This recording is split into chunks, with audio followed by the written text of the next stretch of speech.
بسم اللہ الرحمن الرحیم لقد کان لکم فی رسول اللہ اسوۃ حسنات. سرمایہ حیات ہے سیرت رسول کی، سرمایہ حیات ہے سیرت رسول کی، فلاح کائنات ہے سیرت رسول کی. بنجر دلوں کو آپ نے سیراب کر دیا، بنجر دلوں کو آپ نے سیراب کر دیا، ایک چشمہ صفات ہے سیرت رسول کی. جناب صدر، محترم اساتذہ کرام اور میرے ہمدرد ساتھیوں، السلام علیکم. آج مجھے جس موضوع پر لب کشائی کرنے کا موقع ملا ہے وہ ہے سیرت النبی صلی اللہ علیہ وآلہ وسلم. جناب صدر، یہ تو وہ موضوع ہے جس کے بیان کے لیے ساری دنیا کے دستوں کو قلم بنا لیا جائے، سمندر کے پانی کو روشنائی بنا لیا جائے اور زمین سے آسمان تک کھلا کو اوراق بنا لیا جائے. لیکن یہ تو گمان کیا جا سکتا ہے قلم ختم ہو جائیں گے، سمندر کا پانی خشک ہو جائے گا اور زمین سے آسمان تک کھلا پر ہو جائے گا، لیکن ہمارے پیارے نبی کی سیرت مکمل نہ ہوگی. زندگیاں بیت گئیں اور قلم ٹوٹ گئے، زندگیاں بیت گئیں اور قلم ٹوٹ گئے، تیرے اوصاف کا ایک باب بھی پورا نہ ہوا. جناب صدر، ایک مومن کے لیے، ایک مسلمان کے لیے، ایک کلمہ گو کے لیے نبی کی ذات گرامی ہر لحظے مرکز و محور اور وہ ایمان و اقرار کا منبع ہے. یہ زمین و آسمان کی طرفین، جو مشرقین جو مغربین، سب نبی کی ذات کے اندر گم ہے. اس عقیدت کی ہر آن و رنگ میں، لالا گل میں، مہکتے ہوئے چمن میں کلیوں کی مہک، بلبل کی چہک، ہواؤں کی لہریں نبی کے جلوہ دیتی ہیں. مگر نبی تو وہ ورا الورا ہے جو ہماری پہچان کے سے بڑا تر، جو فرشوں سے کھل نہ سکا، نقطہ سے حل نہ ہو سکا، وہ راز بتا دیا کملی والے نے چند اشاروں میں.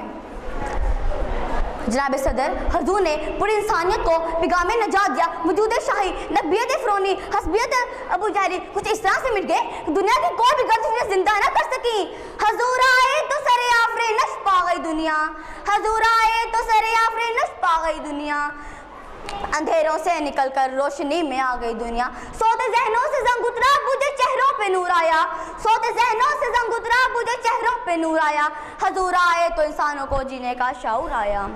جناب صدر، 14 صدیاں گزر گئی لیکن روشنی کا یہ معیار آج بھی سربن کا پوریا وہ تاثر چمک رہا ہے اور دنیا اپنے زیر پیش کرنے سے قاصر ہے. تاریخ اگر ڈھونڈے گی بھی ثانی محمد، تاریخ اگر ڈھونڈے گی بھی ثانی محمد، ثانی تو بڑی چیز ہے سایہ نہ ملے گا. جناب صدر، اللہ رب العزت نے قرآن حکیم میں، فرقان حمید نے میرے اور آپ کے محبوب نبی کا نام ایک یہ سوایتوں میں نہیں بلکہ 14 سوایتوں میں نازل فرمایا. یہ آیتیں میرے اور آپ کے نبی کا اخلاق بتاتی ہیں. قرآن سے پوچھا جاؤ یا نبی کا اخلاق آزاد کے بارے میں بتاتا جائے گا. میں نے قرآن سے پوچھا، قرآن یہ تو بتا میرے نبی کے ہاتھ مبارک کیسے تھے؟ قرآن نے کہا وما رمیتا اذ رمیتا ولکن اللہ رما. میں نے قرآن سے پوچھا، قرآن یہ تو بتا میں نبی کا اخلاق کیسے تھے؟ قرآن نے کہا وَإِنَّكَ لَعَلَىٰ خَلْقٍ عَظِيمٍ. سید ذوالفقار جس کی شان کی صحت میں قرآن یعنی کہ عملہ خود گواہی دیتا ہو، اس شان کی صحت میں مجھے سیدہ کیسے بیان کر سکتی ہے؟ فقط میں اتنا ہی کہوں گی، فقط میں اتنا ہی کہوں گی، حضور کی زندگی ہمارے مکمل ضابطہ حیات ہے. سلام آمینہ کے لال محبوب سبحانی، سلام آمینہ کے لال محبوب سبحانی، سلام فخر موجودہ فخر نو انسانی، سلام اس پر کہ جس نے بے قصوں کی دستگیری کی، سلام اس پر کہ جس نے بے قصوں کی دستگیری کی، سلام اس پر جس نے بادشاہی میں فقیری کی. وَمَا إِلَيْنَا الْبَلَاغُ.